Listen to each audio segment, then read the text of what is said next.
Bonjour à tous, je m'appelle Cyril Biber, je suis originaire de Toul.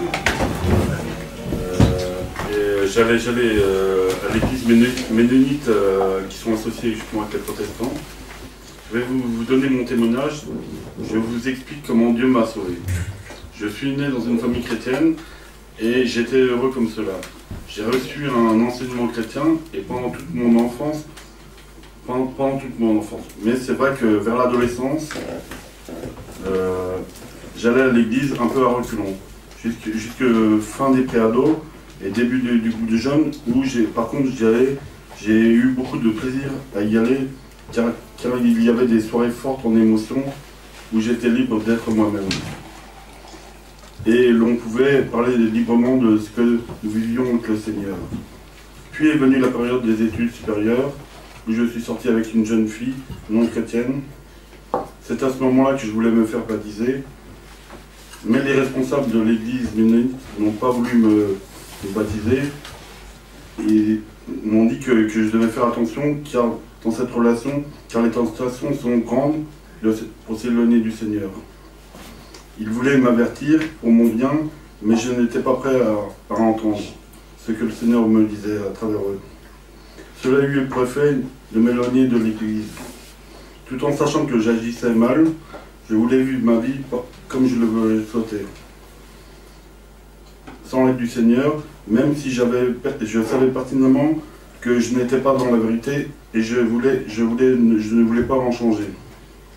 C'est le jour où cette jeune fille m'a quitté que je me suis mis à fumer d'abord des cigarettes, puis des joints, et puis j'ai pris de la drogue.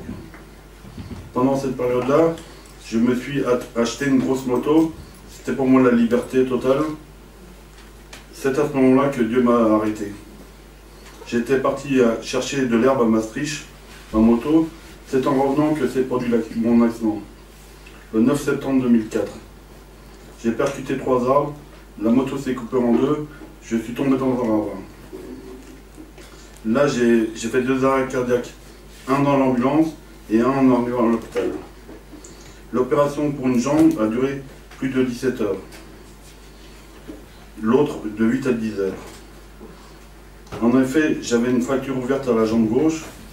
J'avais les pieds qui étaient au niveau des épaules, les 2 jambes broyées. Excusez-moi. Les 2 jambes broyées, les côtes qui m'ont pas fait les poumons, un œdème cérébral. Dans les jours qui ont suivi, un caillot de sang s'est formé au niveau du cœur. Les médecins ont ouvert l'oxygène à 100%, puis ils ont dit à ma famille, maintenant c'est à lui de se battre. Et ils savaient que ma famille était chrétienne, ils ont laissé entendre qu'il fallait qu'il y ait plus que la prière. Une grande partie de l'église ménonite de Toul s'est mobilisée pour la prière, dans la prière, et dans la nuit, le caillot de sang est passé. Et les médecins sont venus dire à ma famille, ça y est, il est sauvé. J'étais dans le coma, mais j'avais des larmes qui coulaient lorsque ma maman me mettait le CD de Petra, qui disait « Il est venu du ciel sur la terre pour me sauver ». C'est maman qui me mettait ce CD de cette musique, car j'aimais beaucoup ce groupe. Après 2 mois et demi de coma, je suis sorti du coma et de la chambre stérile. J'étais dans une autre chambre de service ambulatoire. 4 mois plus tard, je sortais enfin de l'hôpital, où au mois de décembre,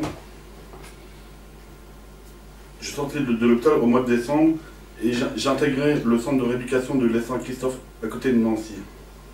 Pour 1 an, j'ai passé 1 an en chaise roulante, puis les kinés ne voyaient plus d'évolution.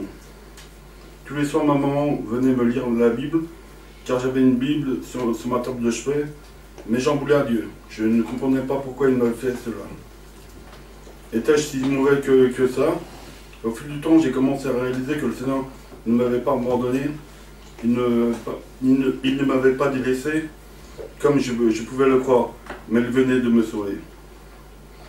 Je suis retourné au Luxembourg, en chaise roulante, où j'ai fait de grands progrès au niveau de la marche. Car une de mes prières était « Seigneur, permets que je remarche ». Les médecins du Luxembourg pensaient ne pensais pas que je remarcherais un jour, mais lorsque je suis revenu dans cet hôpital pour des soins, les médecins ne m'ont pas reconnu.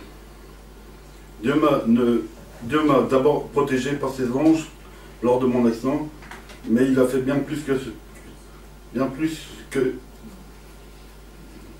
a fait bien plus, car je devais dépendre d'une tierce personne pour les soins de tous les jours, comme se laver, aller aux toilettes, s'habiller seul. Les médecins pensaient que cela durait toute ma vie, mais Dieu en a décidé autrement. Il m'a donné le courage et la force de me battre pour pouvoir avancer et remarcher, aller aux toilettes seul. Autre miracle, j'ai pu repasser le permis de conduire. Je l'ai passé à 2 reprises, car l'examinateur était très exigeant pour les personnes qui ont eu un traumatisme crânien comme le mien. Mais aujourd'hui, grâce à Dieu, j'ai le permis. Je peux être avec vous aujourd'hui. Merci Seigneur, tu es grand et merveilleux. Maintenant, j'habite en Savoie, près de ma sœur, qui a toujours compté dans ma vie.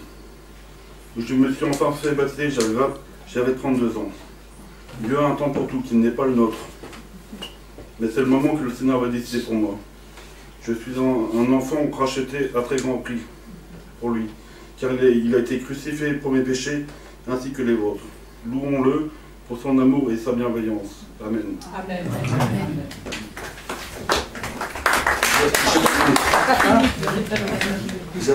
J'avais toujours depuis tout petit, je voulais voir, je disais Seigneur, je voudrais voir un miracle. Eh bien moi je ne l'ai pas vécu, je ne l'ai pas vu, je l'ai vécu.